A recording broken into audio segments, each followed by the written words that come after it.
Rob Sherrill, experts tell the I-Team there are things people can do right now to save money on student loans. We spoke to one Chicago student who's waiting to see if some of his loans will be forgiven.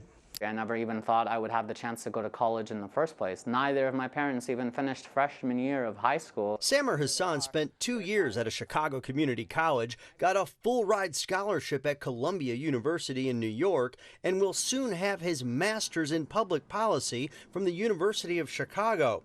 Now Hassan is strapped with more than $100,000 in student loan debt, despite working full-time and receiving scholarships. This country, they go out of their way to forgive the PPP loans. They forgave big oil, they forgave big banks. But at the end of the day, don't you want to invest in the future of your country? He could get some of his debt forgiven by the federal government, but some question the fairness to people who have already paid off their student loans, or for those who chose not to go to college at all because of the cost. Ultimately, the U.S. Supreme Court will determine if President Biden's loan forgiveness plan will be upheld or struck down. If it remains, low and middle income people could see relief of up to $20,000 in federal student loans. It would bring down my monthly student loan. It was like $1,300 a month to $1,000 to $950 a month, and that is substantial. The ABC 7 data team found that there are 1.7 million student loan borrowers in Illinois.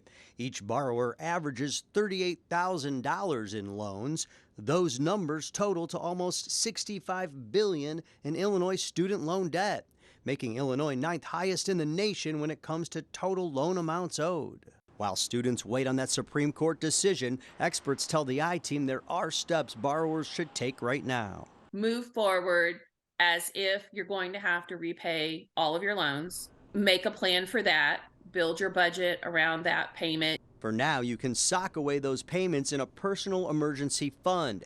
Then go to the federal government's loan simulator site to calculate your current payments and options. Use the payment calculator to find the lowest payment or the shortest payoff time. The quicker you pay, the less interest you pay. You may save money on your loans by qualifying for life changes, such as a lower income or having a child since you last certified the loan.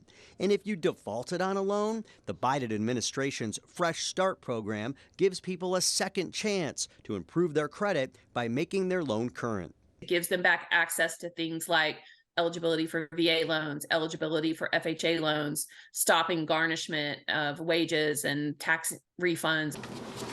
Since Hassan currently works at a nonprofit, he could also qualify for another loan forgiveness program in the future, but he's still hoping that $20,000 in debt will be forgiven. It's the difference between saving up for a home, saving up for an actual future in this country, or just getting by.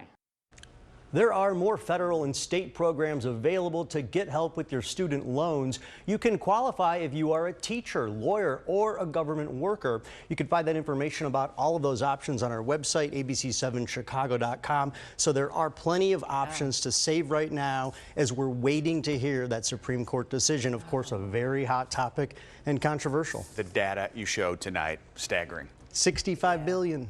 Wow, that's a B. Yeah. I mean, but the options are wonderful too, and the advice is great. So at least there is some help and hope on the horizon for sure. Yeah. You can save right now. Watch breaking news on YouTube. Subscribe to ABC 7 Chicago Eyewitness News.